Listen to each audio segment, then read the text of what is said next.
Hey, to all the real estate professionals out there, I want to let you know the Buyer's Mind is sponsored by Homebridge Financial. Homebridge loan officers are experts in new home financing, and they bring sales ideas and strategies and market intelligence and programs that will help sell homes. To learn more about that, go to builder.homebridge.com. Homebridge Financial, home financing made easy. So we're going through a rather interesting time, and here's my question. What will you learn about yourself? Let's get into that today on The Buyer's Mind. Welcome to The Buyer's Mind, where we take a closer look deep inside your customer's decision-making mechanism to reverse engineer the perfect sales presentation.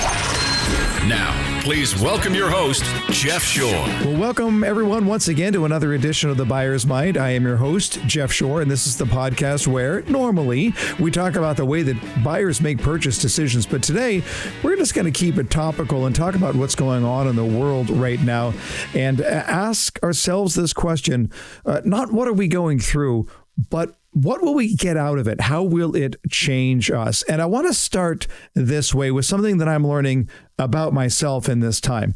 Blaise Pascal, the philosopher Blaise Pascal, once said, all of humanity's problems stem from man's inability to sit quietly in a room alone. Now, for those of you who have followed this podcast, you know that I was greatly influenced last year when I had Cal Newport on the podcast talking about the concepts of digital minimalism.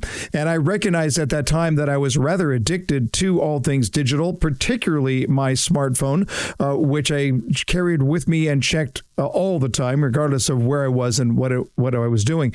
And I had made the decision at the time that I read that book to go on a digital detox, to strip my phone of all of the apps that were drawing my attention, to leave my phone on a counter, actually in a little wicker basket on the counter when I got home, not take it into restaurants, that sort of thing. And then the other thing that I did was that I really got into the idea of solitude. Cal Newport, in his book on digital minimalism, talks quite a bit about this idea of solitude, about finding times to step away where your brain is not influenced by anybody else's brain.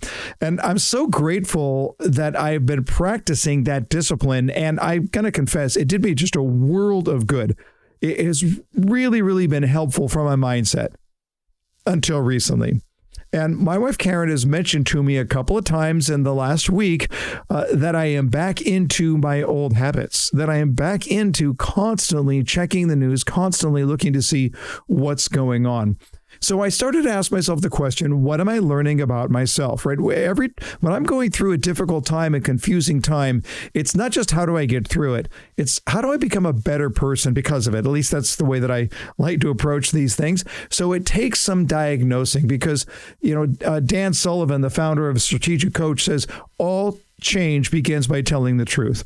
All change begins by telling the truth. So I had to be honest with myself about what is going on, about what I'm going through, and why I am suddenly reconnected and having my face buried in my phone.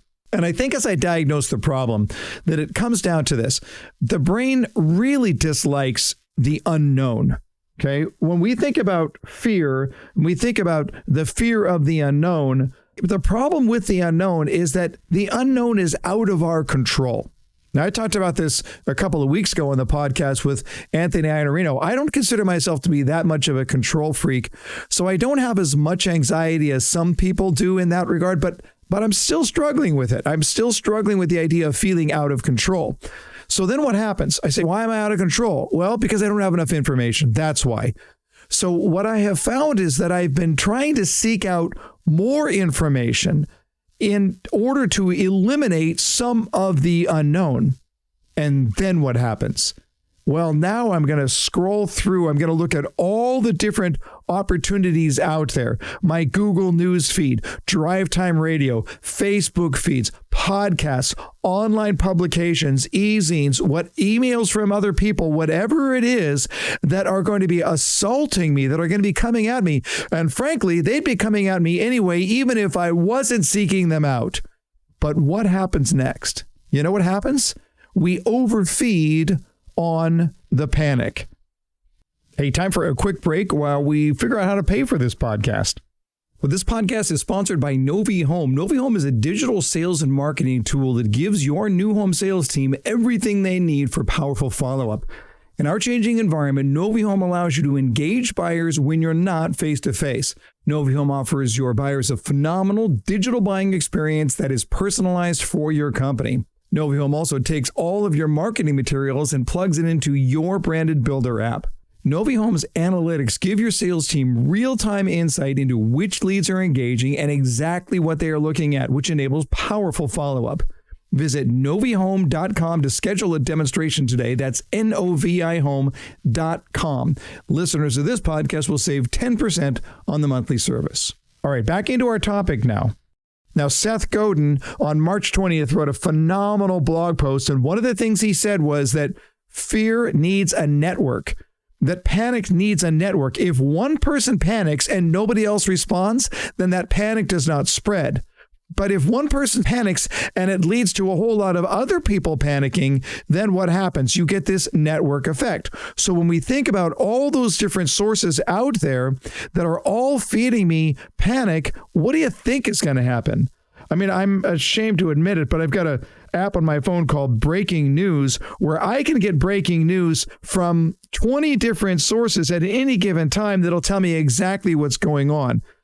Quick question to you. What are the chances that one of those news stories is going to be somebody did something really nice for somebody in Omaha today? No. This is all about global pandemic and death and stock market and all of these things that are going to tell me how bad the world is. And the problem is that this news is coming at us in these thick waves.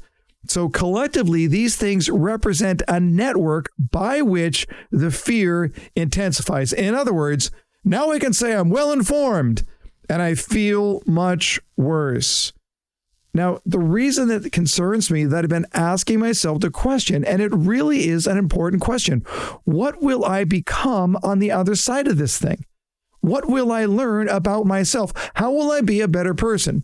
Now, to be clear, I don't think that the answer is to be ill-informed. I'm not suggesting you should put your head in the sand and let all of this go away. But when we hang out online, then we're going to hang out in a negative environment. When we're constantly seeking out the news is going to be negative. That's not going to make me a better person. So then I focus in instead on what can I control? What is in my control? Right. So I set up an appointment to donate platelets. This is something I do from time to time. It's been a little while since I've done it. So I'm going to give platelets because you know what? Leukemia patients still need the platelets in their battle. And I'm along those same lines. I've been organizing a blood drive through my church. Our church building is closed, but there are still human beings that are asking how they can help. What does that look like? I'm reconnecting with family and friends. Karen and I went on a walk through a neighborhood where some friends of ours live just the night before last. And we just called them from outside the house and said, hey, come on out. We'll keep our social distance, but let's chat for a while. It was wonderful. I'm posting short little prayers on the Facebook page of our church. I'm reading more instead of going online. And most importantly, I am doubling down on my solitude time.